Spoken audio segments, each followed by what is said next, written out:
You're listening to People, Places, Planet, the official podcast of the Environmental Law Institute, a nonpartisan, nonprofit research and education institute making law work for people, places, and the planet. If you enjoy the podcast and want to support our work, consider donating at eli.org/donate. Welcome back to another episode of People, Places, Planet. I'm your host, Sebastian Duque Rios, and in today's episode, we're exploring how communities can transition to clean energy in ways that are equitable and locally driven. I'm joined by Nadia Ahmad and Danielle Stokes, who work together on the Just Energy Transitions in Place project, dedicated to developing local solutions for a just and sustainable energy future. Nadia is a professor of law at Barry University, where she explores the intersections of energy siting, the environment, and sustainable development, drawing on international investment law and corporate social responsibility. Danielle is an associate professor at the University of Richmond School of Law, where she teaches and writes in the areas of property, environmental law, and environmental justice with a focus on sustainability and equity in land use planning. Welcome both of you to the episode. Would each of you like to briefly introduce yourselves, some of your work, and how your scholarship shapes how you think about these just energy transitions? Thank you, Sebastian. So my work itself sits really at the intersection of energy siting, land use, and environmental governance. I also look at international investment laws and sustainable development. And so the work that I did in terms of leading up to tenure, I looked at particularly pipeline siting, as well as how other types of energy infrastructure get sited, including renewable energy projects, meaning the location where it goes in physically. I also looked at how the legal structures that are shaping who bears risks and who is also able to capture benefits as a result of those projects. And I also have a component of my work that looks at corporate accountability in terms of how large-scale infrastructure projects occur and how capital flows towards regulatory certainty. For example, if a community lacks a voice in the process, projects may move forward efficiently, but they may not move forward in an equitable manner. And so for me in particular, just energy transitions means two things. It means decarbonization as well as redistribution. And so I'm really looking at not just that we're going to replace fossil fuels with solar panels, but that we're going to restructure who participates in the decision-making process and who also benefits economically. So thank you, Sebastian. I know you phrased the questions about how our scholarship informs our perspective, but I think I'd like to go back a little bit further and talk about how my initial practice area really shaped my perspective. So as an associate, when I first left law school, I was working in a real estate and land use group at a large law firm. And one of the first public meetings I went to was regarding a compressor station, which is part of the natural gas infrastructure process. And in that meeting, there were several members of the community present who were really protesting the location of the compressor station. Now, I was only about a month into my role and had never been to a public meeting, especially a contentious one. But in that moment, I really learned about the many intersections between community members, local government, utility companies, and how all of those entities come together in one space. And the question that was posed about my involvement in working with the law firm, because that was surprising to many of the community members. It was a predominantly African American neighborhood, and so that really informed a lot of the assumptions that community members had about my role. And so when I transitioned out of practice, that was one experience that really resonated and continues to resonate with me because I hadn't really imagined the sort of varied roles that people can play within the energy transition process. So with that perspective in mind, that really shaped how I thought about my research, which is primarily about renewable energy siting, the way that people experience places, and the way that history and land use development shapes the ways that people experience climate change. And so for me, similar to Nadia, thinking about the just transition through a land use focused lens is primarily how I approach the issue.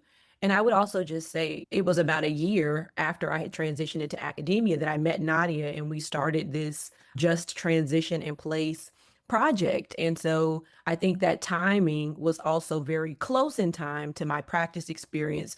And that made me really excited to want to explore this more from an academic and scholarly perspective.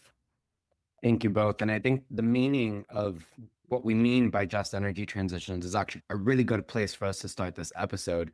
And so to zoom out and give our listeners a little bit more context, when we do talk about these energy transitions in the US, what does that process actually look like on the ground? On the ground, the process is a lot messier and more human than the policy documents would likely suggest. Just as Danielle was talking about, it really looks, for example, like a county commission debating about whether they're going to approve several hundred acre solar installation on former agricultural property. It also looks like issues relating to how a utility may try to have an integrated resource plan that retires a specific type of resource fuel, and also, it may look at transitioning from natural gas instead of just looking at renewables. Also, the jobs that'll be created from these new projects and how construction crews may end up getting those jobs instead. So, some of that also is important to think about, that the transition itself isn't one particular event, but it's a series of decisions about land, money, and power playing out in community by community. And I would just add to that, this is a topic that we really grappled with, Nadia, myself, and two of our colleagues. We worked on an article called Synthesizing Energy Transitions because even when we started our project, we all were approaching the issues from different vantage points. And so we had to recognize that there were technological questions, that there were economic questions, there were workforce training questions, there were land use questions, and we could go on and on about all of the ways that a transition has to take place. And so I think what many of us found is that we had commonality in background and research and understanding, particularly with the issues related to land and property. And so that component of place, because I think also throughout many of our conversations and research and discussions with various colleagues and their roundtables, we also found that when community members hear transition or hear energy transition, for example, they are thinking about a variety of things. And so it could be, as Nadia mentioned, the specifics of the type of energy source, but it could also mean, will my job still be intact? Will I still be able to work in a coal mine because that's been the livelihood of generations of people in my family? And we talked to community organizations that would even describe how they would try to rebrand working in the energy field rather than working in coal mining as a way to get community members to transition their perspective about being in the workforce. So I would say we learned a lot about how people understand an energy transition and the many things that it encompasses. Thank you both. I think you two both made really interesting points with the just energy transition, not just being one decision, right? Like the government wakes up one day and decides we're going to transition and then they pass a policy on that and that's done, right? This is a series of decisions and it means many different things to many different people, which I think is also a really important point. I'm interested to hear more about who is it that shapes this regulatory landscape and decision-making process, and what role is there for local governments and land use authorities to play as well? The US system is like other systems around the world. And so we have the federal government, which regulates the transmission and wholesale power markets through agencies like the Federal Energy Regulatory Commission. It also shapes tax incentives and infrastructure funding, which we had through the Inflation Reduction Act. And then there's also the role of state governments and how they also control retail electricity markets. They integrate resource planning and public utility oversight. And at the local level, there's also public utility commissions that approve rates and also large scale utility investments. All of this goes through, if you want to think about this as a broader mechanism, this also goes through the local government. So you have this tiers going through the federal, state, and local governments. And at the local government, there's another layer of permitting and rulemaking that also happens relating to the controls from land use and zoning, the approval of the sites, as well as any land use planning and the permitting process. And so all of those processes also have a level of jurisprudential overlap. And for example, you may see a utility that may need to have state approval for a solar project, but it also needs to get county zoning clearance. And so anytime there's any type of misalignment between those layers, what it does, it leads to delay. And there may also not be stakeholder input at public hearings as well about this. And so that's one of the issues that we really work to alleviate. I think we're trying to underscore the various ways that For example, the balance of power from a federalism perspective comes into play. The pendulum swings differently depending on the component of energy development that we're talking about. So when we think about siting, so like where exactly will the facility be? If we're talking interstate transmission lines, we're speaking federal government. Intrastate, we're talking state government. And then if it's only going to be within a particular county, we're talking local. So just like transmission lines sort of take those varied regulatory layers, we can think about siting different energy types similarly. Now, for example, with solar energy or wind energy, land use is typically seen as local. And so we're looking at what do the local zoning regulations say? What does a local comprehensive or master plan say? Because that locality, in essence, derives its authority to regulate those elements by virtue of state law. In recent years, however, with the change in sort of political climate and the development of net zero goals or other clean energy goals that other states have established, those states have started to reallocate some of that authority and taking a bit away from local governments to expedite renewable energy development. So we also see a lot of tension between the demand for local regulation, community involvement at that foundational local level when states are now taking ownership over siting utility scale facilities.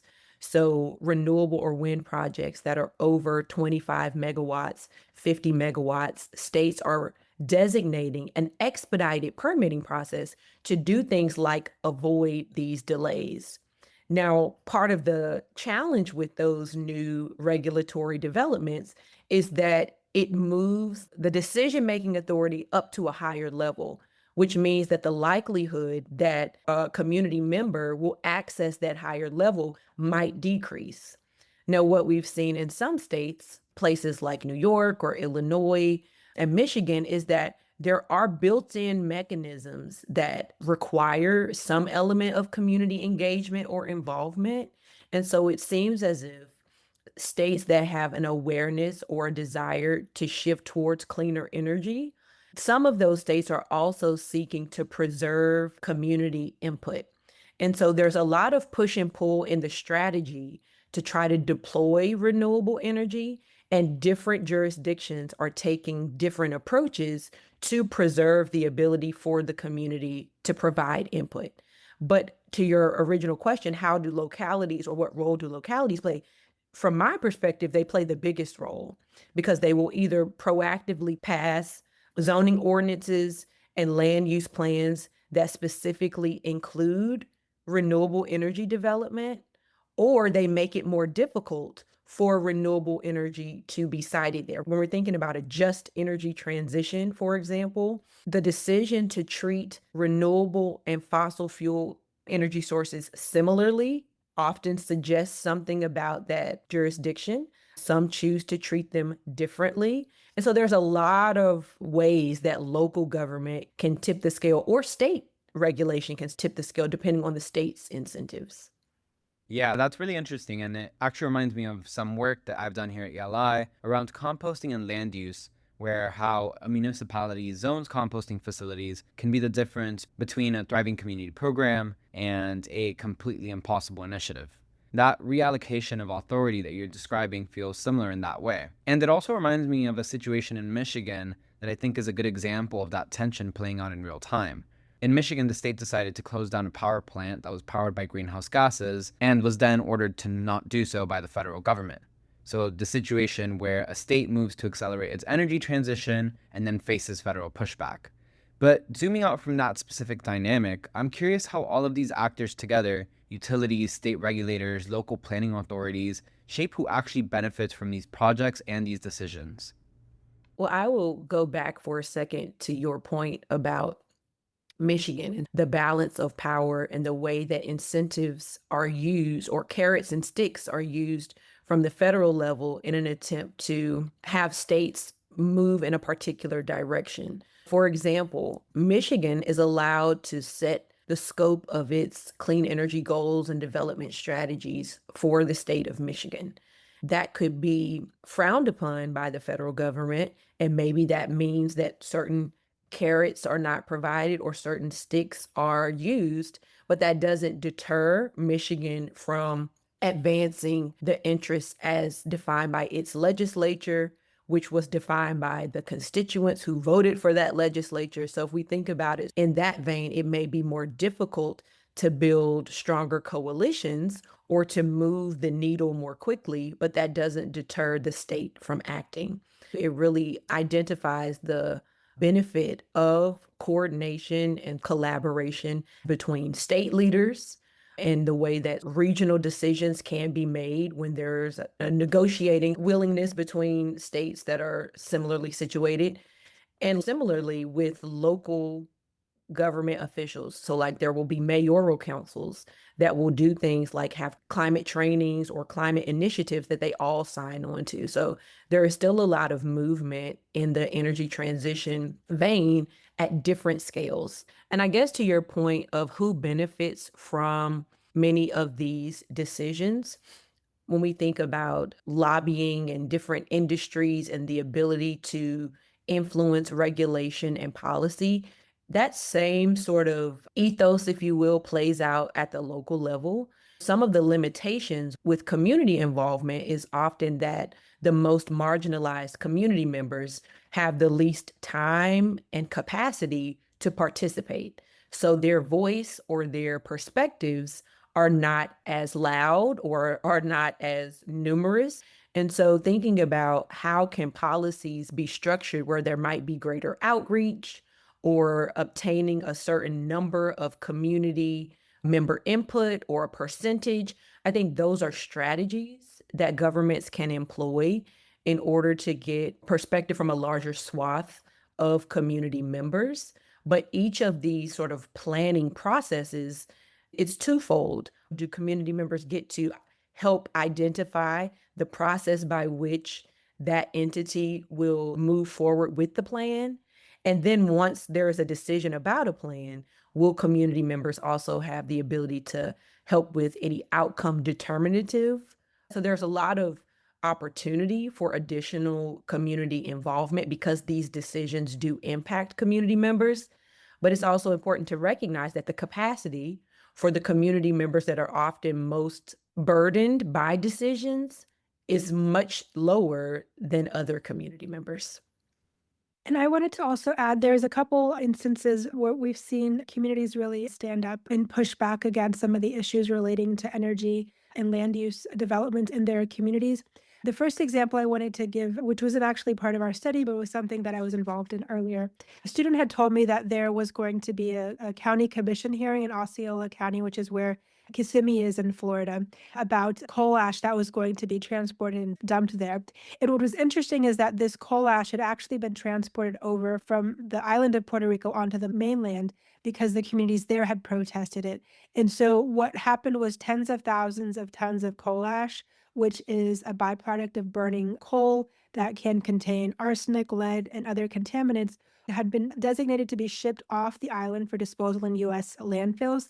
And a landfill in Osceola County ended up getting the contract. It was a private landfill, but it had to get approval from the county commission. And so there was a number of federal and state laws that were also in play at the time, but the one that was most consequential was what was happening at the county level. And there wasn't any early input from residents in terms of what was happening. But then once they became aware of it, they were really concerned about their health impacts. And what I remember there is basically the entire county commission room was filled up. And so many people were there that said they had never come out to the county commission ever before, and they had lived there for decades. But this issue was really important to them. And one of the people, I remember saying, this is my community and these are my children. And if I smell that dump in that trash, that ash is in the air too. In that case, ultimately, they were not successful in being able to void the contract, but it really showed you the level of community organizing that had gone in. Another example that I wanted to share was from one of the partner organizations that we had as a part of the study, which is with the Association to Preserve Eatonville. Eatonville is important because it is one of the oldest historically Black municipalities in the US. It was incorporated in 1887.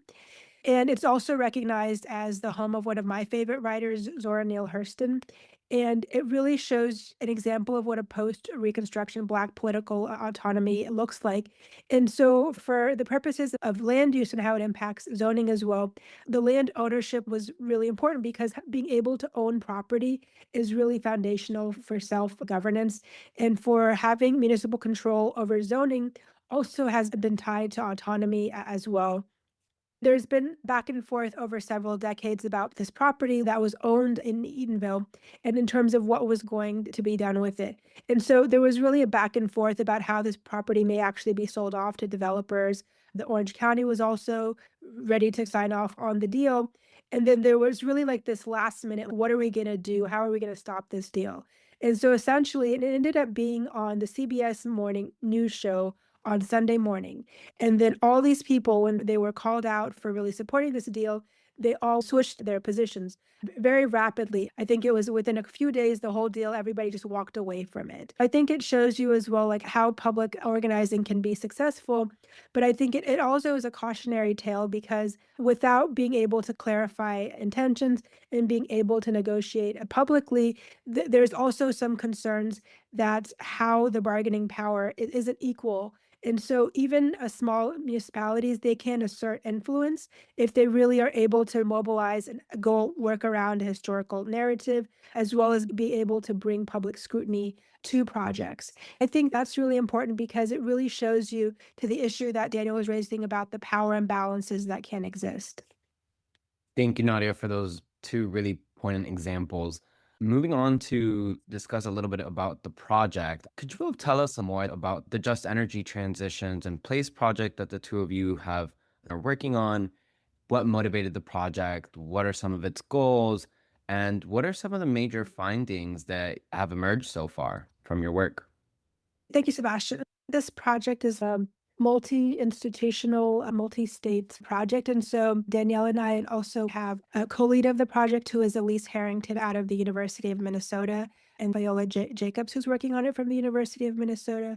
We have a team from the University of Kansas as well as Penn State University. The Penn State team includes Jennifer Baca and Hannah Wiseman, and the Kansas team includes Ward Lyles and Uma Utka.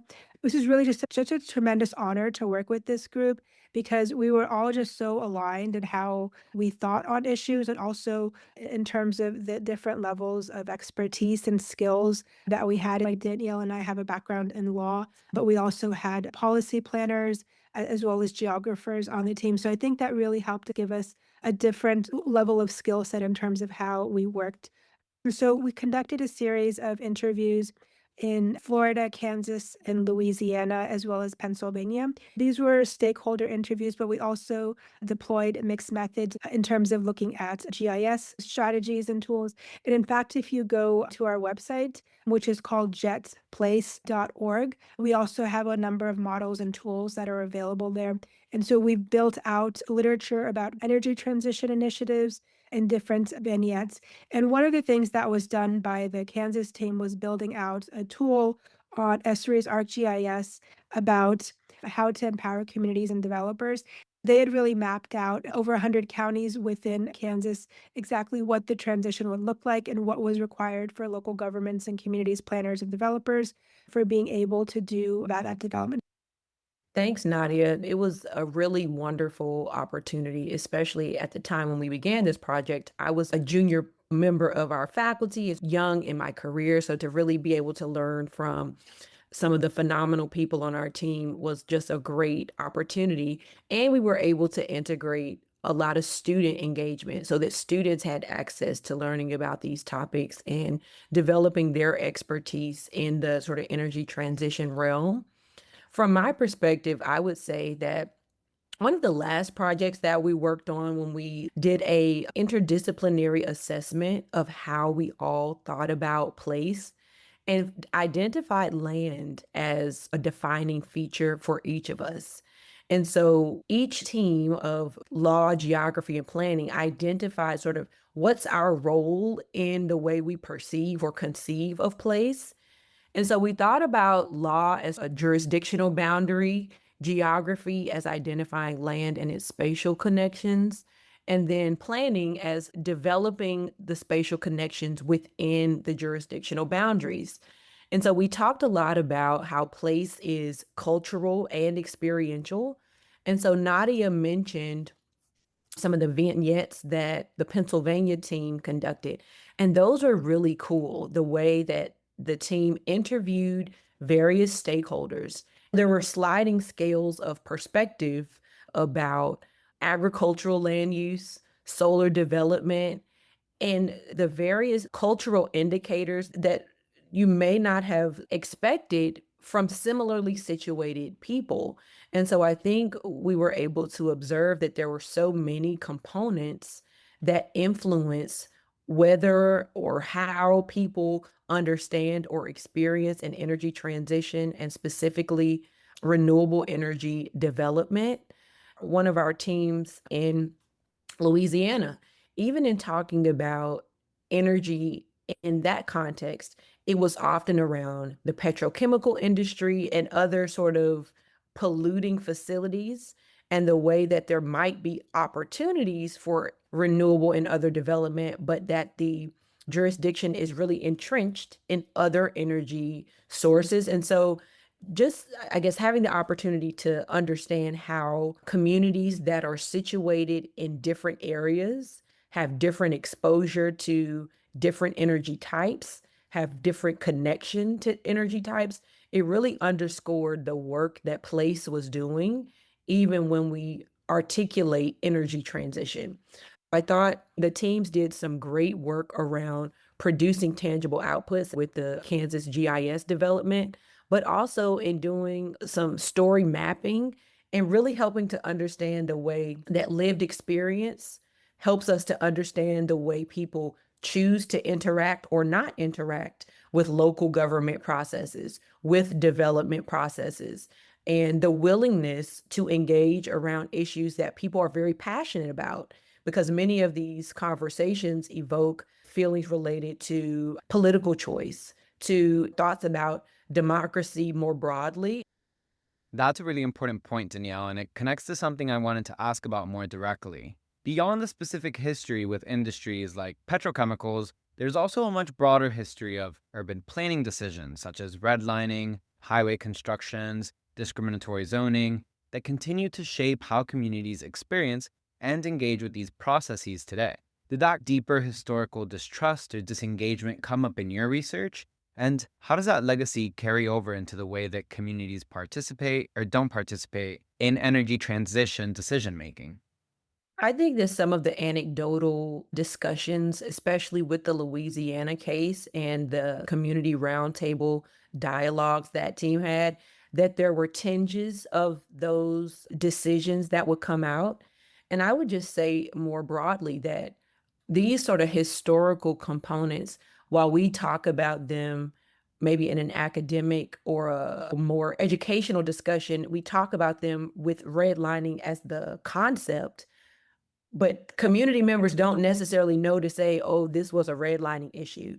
And so I think recognizing that there is either distrust or challenges that people experience, they may not articulate it as a history of redlining, but because many of us on the team have done research or understand these concepts, we know to tie those together.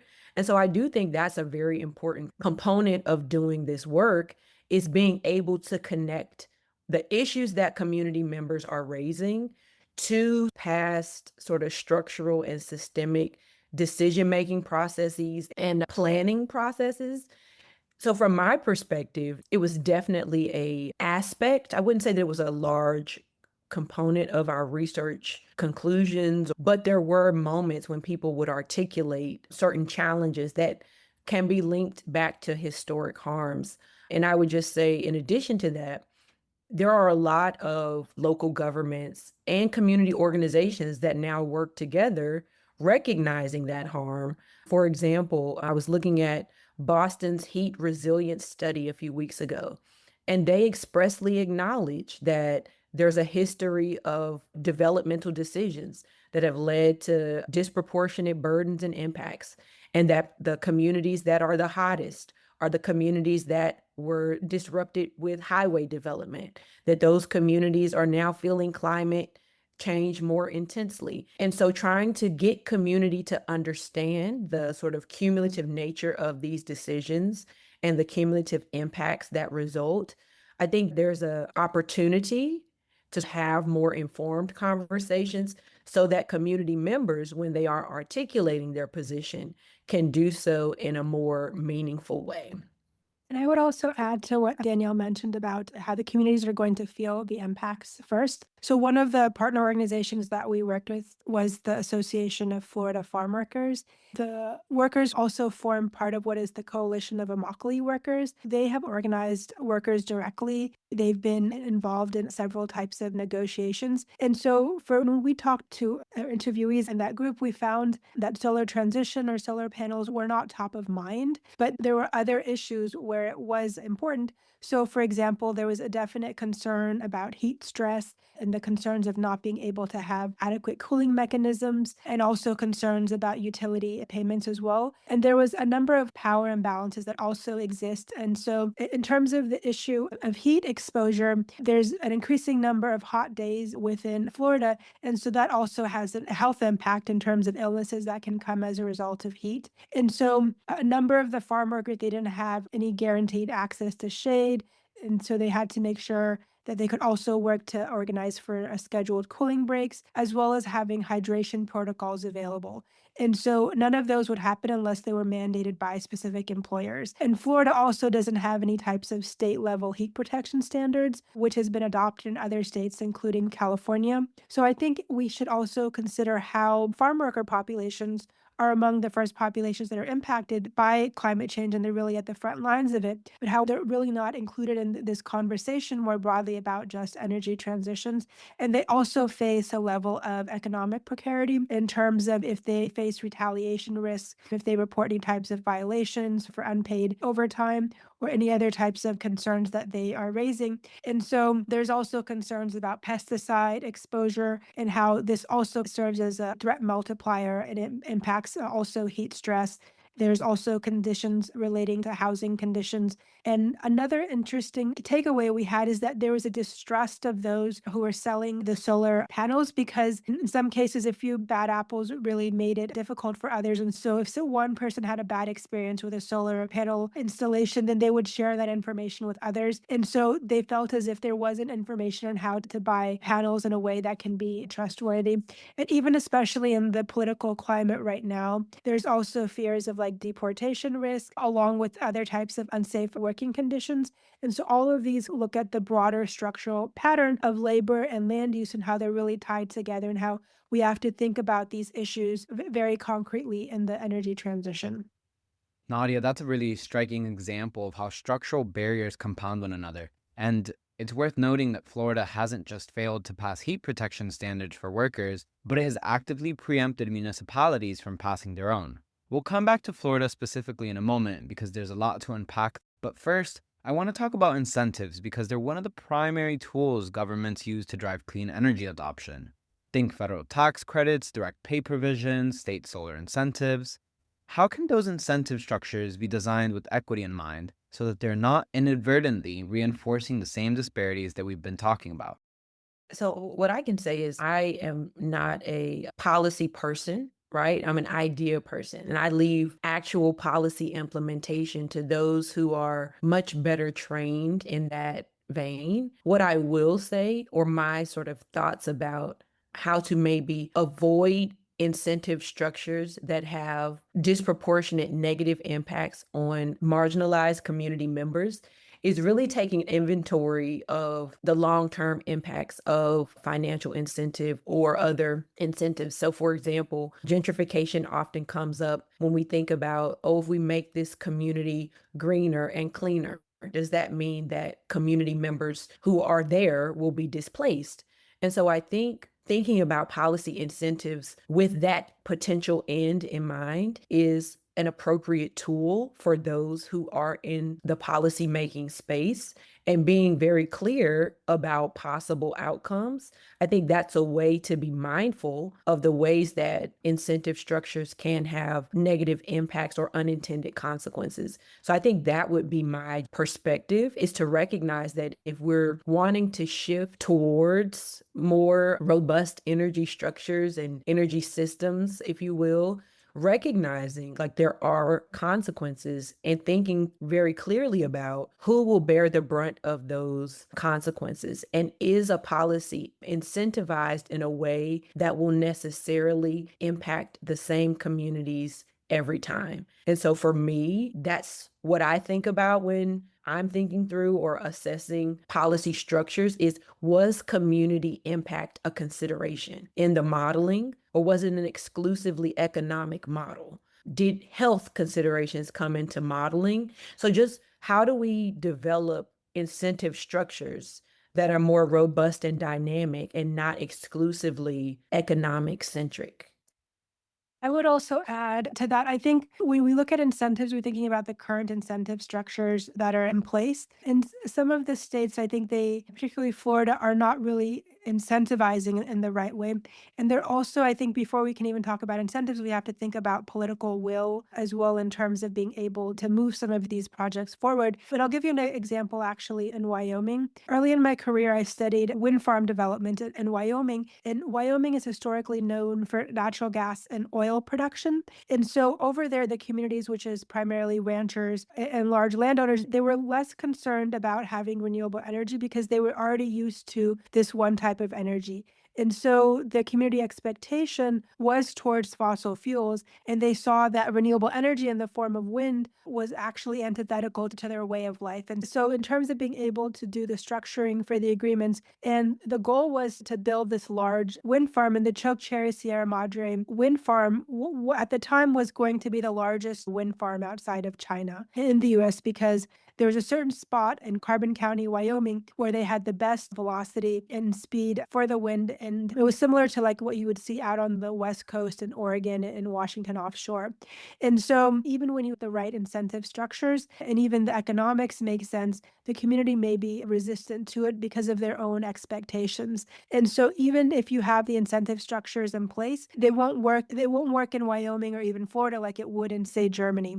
And so I think that's also something that we have to keep in mind, because even the solar developers, they may be targeting large, inexpensive rural land tracts, and that may lead to really rapid solar growth. However, that may actually be concentrated in areas that are rural and also politically weaker. And so this may lead to lesser community ownership of these large solar farms. And so I think there could also be a recognition that in Florida versus in other places, there may not be the same level of labor standards that could be required elsewhere. And so I think we also have to think about the incentives in terms of being able to move rapidly, but also thinking about being deliberate in this phase as well.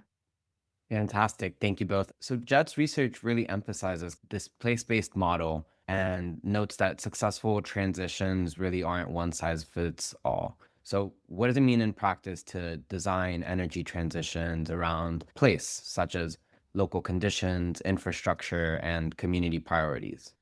When we think about why we want to center place in this conversations, because places have meanings. It's about the land, it's about the connection to the land, the neighborhoods, the property regimes, as well as the regulatory systems that exist within them. And so this can relate to like a solar array, a transmission corridor, a battery storage facility, or as well as waste sites. And so all of these have some place in history. And so one of the reasons why we really focus on a place-based energy transition is that not all places are equal. And so energy planning, when it happens at a state or utility scale, is happening in one sector. And then on the same side, you also have to think about the land use decisions that are being made locally, as Danielle pointed out, about zoning issues and comprehensive plans and development approvals. And so that is a completely separate level of expertise outside of energy planning and energy development. And so those systems themselves are not connected very well. And in fact, there's multiple levels of inequities that exist within them. And so when we also look at these issues, we can also see that a number of communities have really borne disproportionate environmental burdens in terms of energy siting, industrial siting, waste disposal, highways, and power plants. And all of these communities are also now being targeted for new infrastructure. And there really hasn't been any level of intentional correction to do that. And one of the arguments I've heard repeatedly among energy scholars is that we just need to build as much as we can, as efficiently as possible, as many new clean energy projects. And there really is this idea that, okay, we don't really need to worry about spatial injustice patterns when we're looking about that. But when we do that, I think we're not really being intentional in looking at some of the problems that have occurred historically within property law issues and public land policy and tax structures, and the problems that exist with public private partnerships, and not being able to have the equal amount of access and equal amount of information, because having access to information, how the system works, is itself a specific financial moving point. And so not being able to have that information, not being able to have the technical know-how, essentially disincentivizes communities in the transition to renewables. And I think there's also a bigger question about energy security and how place is so critical as a part of that discussion, because when you look at redlining, racially restrictive covenants, urban renewal, highway construction, and landfill siting, and you can see that all of these issues are really bounded into specific types of geographies. That's another movement that we had come out from this study, is how place also shows you how there's exposure that happens. And so there can be air pollution, flood risk, heat vulnerability, and energy cost burdens.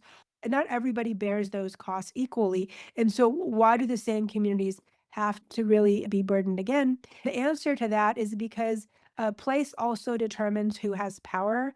And so power ownership is really determined by who pays taxes, and also who has influence within the zoning boards, and also who's going to bear specific types of risk. When we overlook or don't think about place, we're risking treating the energy transition as something that's really technological. And what we found from the study is that it's really not about having the right technology. It's really about the laws and governance.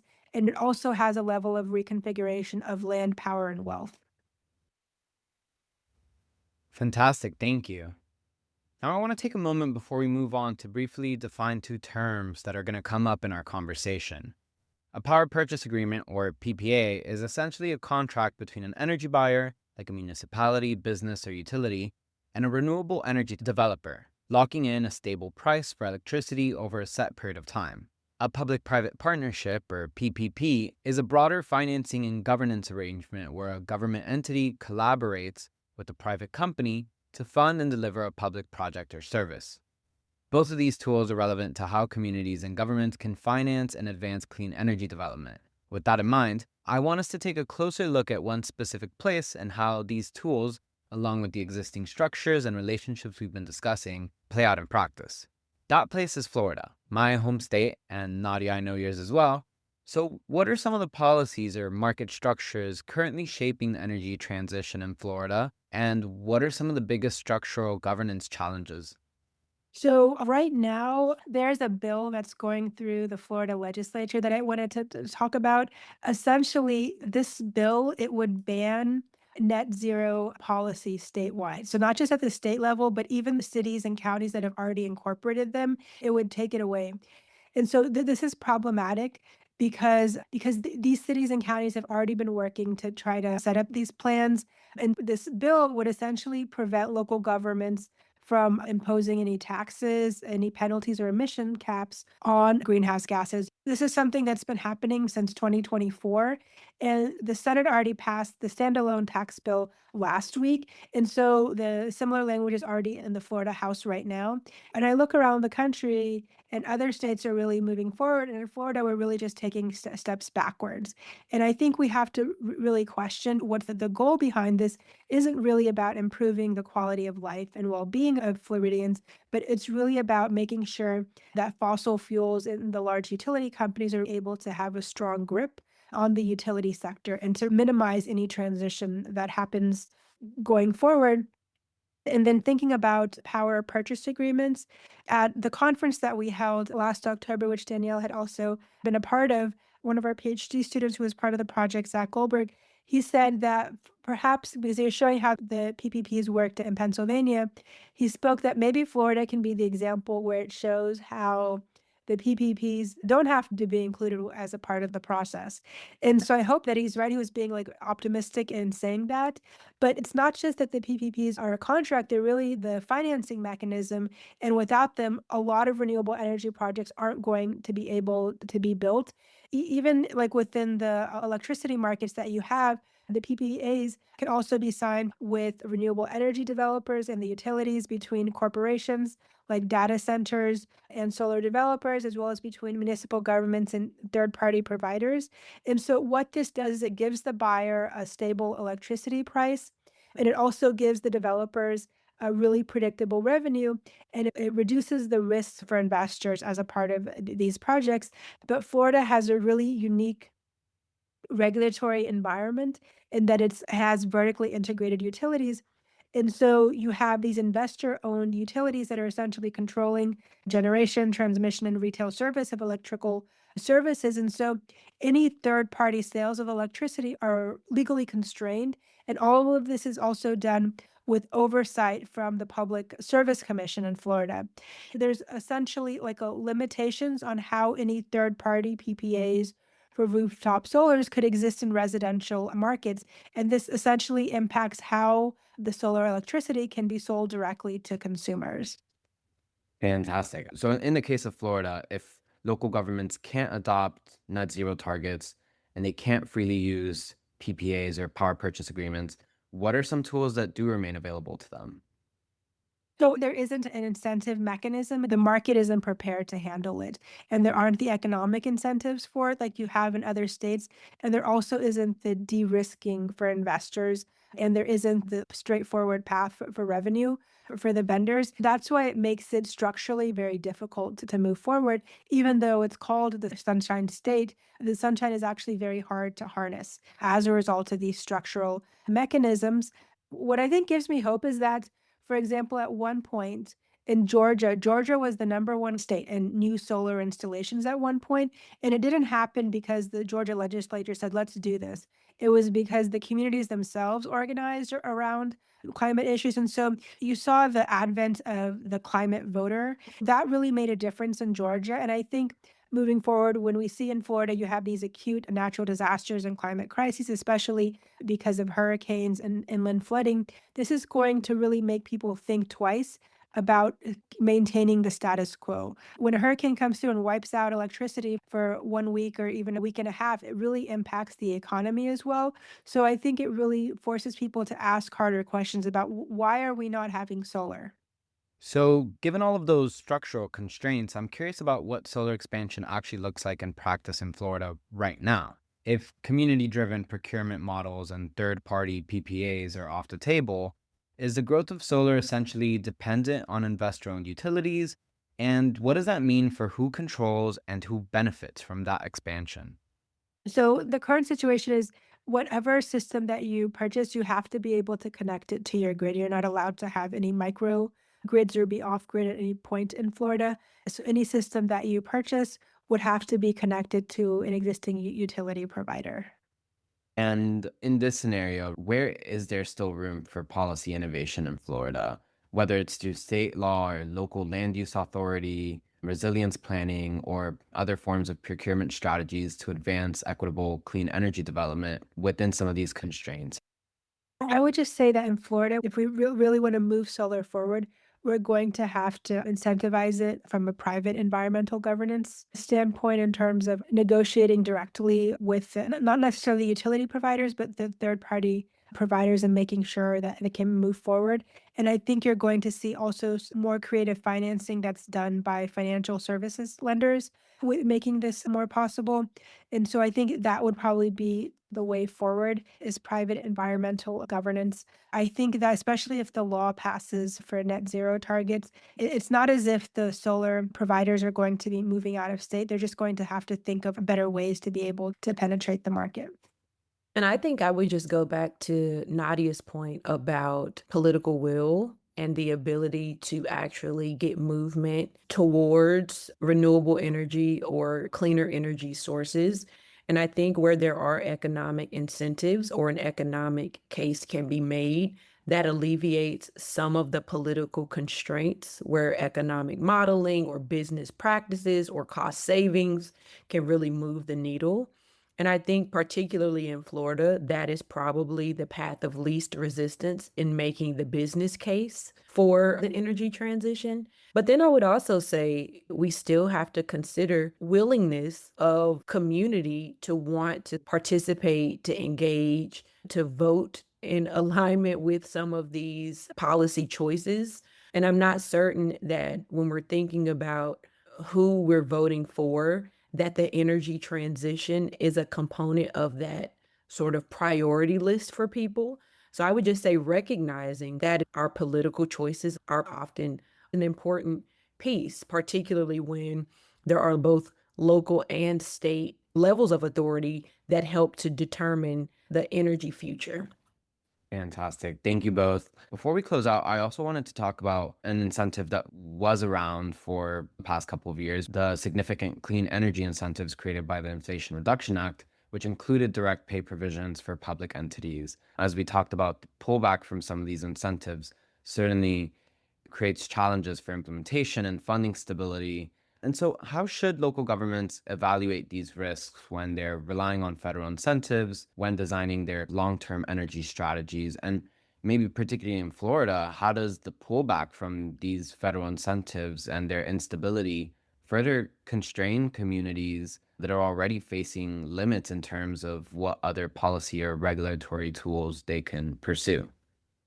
I have, some thoughts about that disconnect. For example, even the local community where I am was granted energy transition related funds, were in position to receive those funds, and then they have not had access to them. And that was for purposes of electrifying its school bus fleet.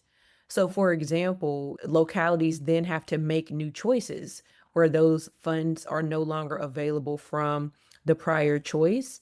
And I think it's a very difficult position to be in trying to manage health, safety, welfare in so many different facets to believe that you had access to a resource and then for it to not be provided. In terms of how to make those decisions, for me, it goes back to what is the community asking for? That's the largest measure of how local governments get to make that decision. So for those who want to see change in energy source use or development use type, there's a responsibility, I would say, to participate, to engage, to speak with local decision makers, to participate with community organizations that are aligned with interests or the ability to navigate around different regulatory processes.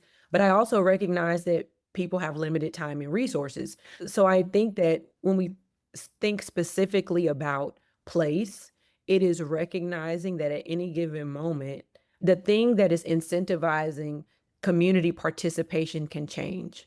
And so if a community member is unhoused, climate change is at the bottom of their priority list for those who have the capacity to make those recommendations and to participate, to do so in a way that is acknowledging the various constraints that others might be experiencing. But I think making those choices at the local or state level is very difficult as you're at the whim of your constituency.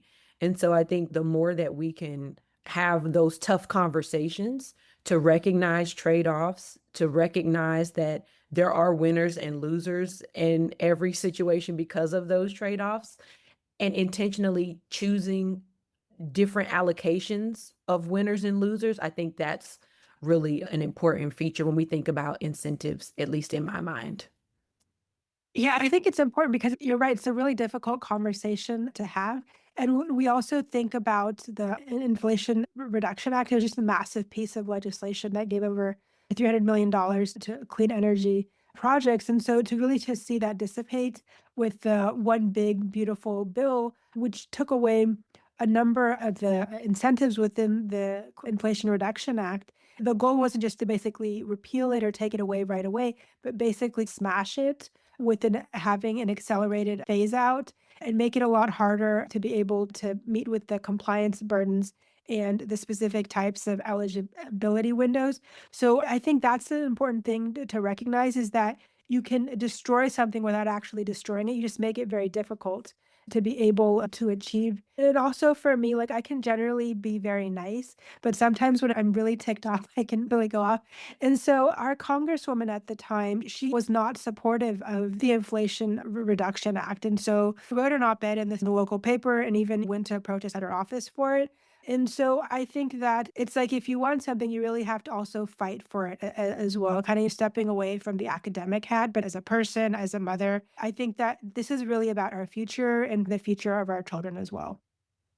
Well, thank you both for those reflections on the political environment that we find ourselves in a little bit. And to wrap things up, what gives each of you some hope about the future of energy transitions in the US? And particularly thinking about energy transitions in this place-based manner, are you seeing any promising examples of communities reclaiming agency in the development of energy projects? For me, I would say it's been important for me to integrate these perspectives similar to Nadia. Just it's a full life experience.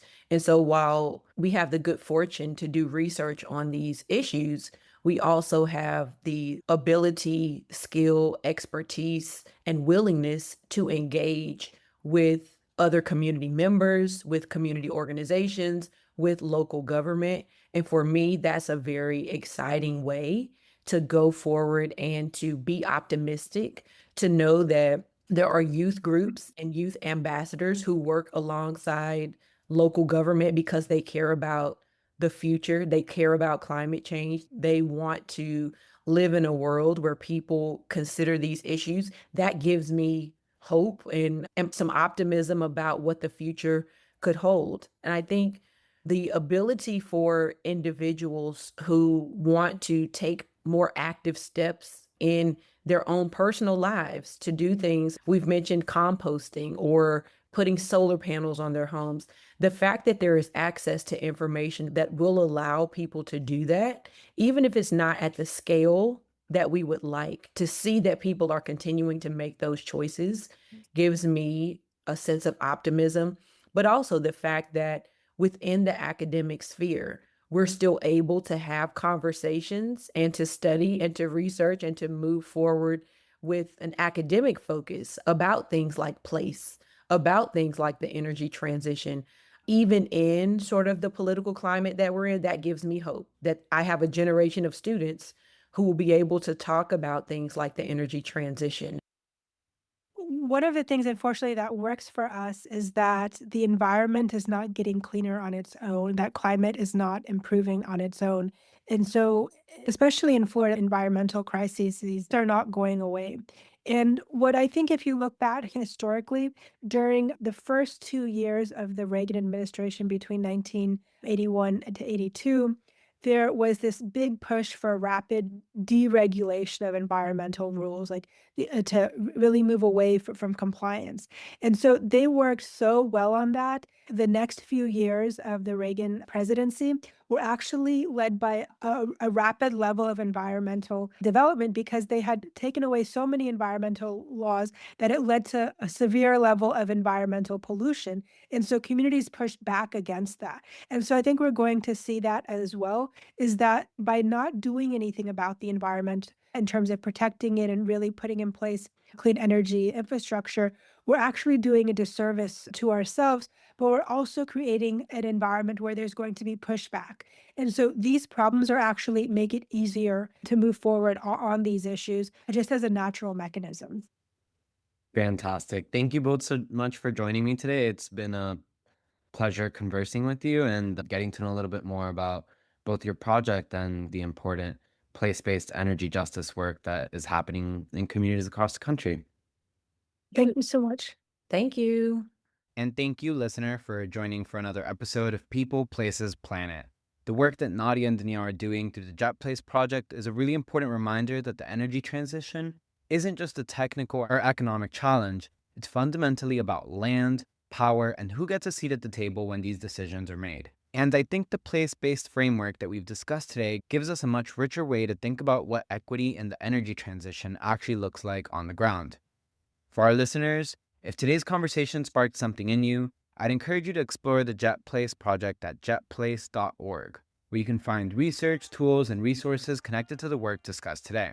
And if you found this episode valuable, please subscribe to People, Places, Planet wherever you get your podcasts, and share it with a colleague, a student, or anyone in your network who is thinking about the intersection of energy, environment, and justice. Until next time.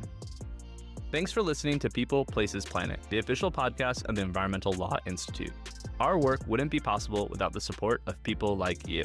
If you'd like to learn more about what we do, attend one of our events, or support our work financially, head to eli.org.